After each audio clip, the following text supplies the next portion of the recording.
আপনারা গত বছরের 5ই আগস্টের ইতিহাস সবাই জানেন। তার প্রেক্ষাপটে আজকে 1 বছর পূর্তিতে আমরা এখানে উপস্থিত হয়েছি।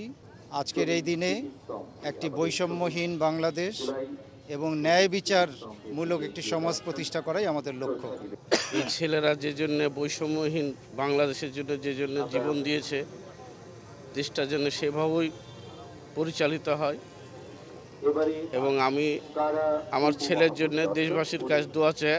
গণ অভ্যুত্থানের 1 বছর পূর্তি উপলক্ষে আমাদের রাষ্ট্র কর্তৃক আয়োজিত যে সকল প্রোগ্রাম আছে সেই প্রোগ্রামগুলো আমাদের এখান থেকেই শুরু। প্রথমে শহীদদের প্রতি শ্রদ্ধা নিবেদন, এরপরে আছে আমাদের শিল্পকলাতে আলোচনা অনুষ্ঠান এবং জুলাই শহীদ পরিবার এবং জুলাই যোদ্ধাদের নিয়ে একটি সম্মেলন আছে। আমরা আশা করব সেখানে আপনারা উপস্থিত থাকবেন এবং আমাদের এই সম্মেলন সার্থক হবে। ধন্যবাদ। আমাদের এই 36শে জুলাই দিবস এটা যথাযথ মর্যাদা রাষ্ট্রীয়ভাবে পালন হচ্ছে।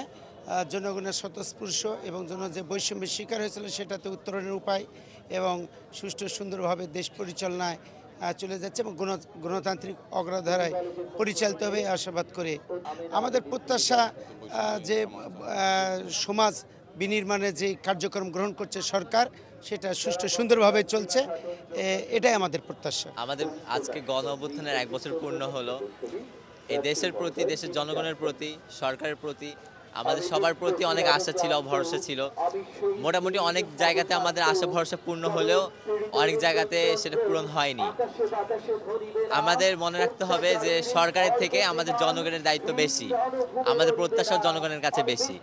আমরা চাই এই দেশের জনগণ দুর্নীতির দিকে না আগিয়ে জুলাইকে নিজের মনের মধ্যে ধারণ করে ন্যায়ের পথে আগাক। আজকে এই গণ অভ্যুত্থান দিবসে, জুলাই গণ অভ্যুত্থান দিবসে আমাদের আছে যে স্মৃতিস্তম্ভ সেটা আজকে উদ্ভাবনী করা হলো।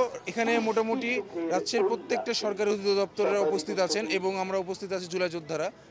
তো গত 1 বছরে যে জুলাই আমাদের প্রত্যাশা ছিল, যারা জুলাই যোদ্ধা আমরা যে হিসেবে দেশটাকে দেখতে চেয়েছিলাম, আসলে সেই রকমটা অনেকটাই আমরা পাচ্ছি না।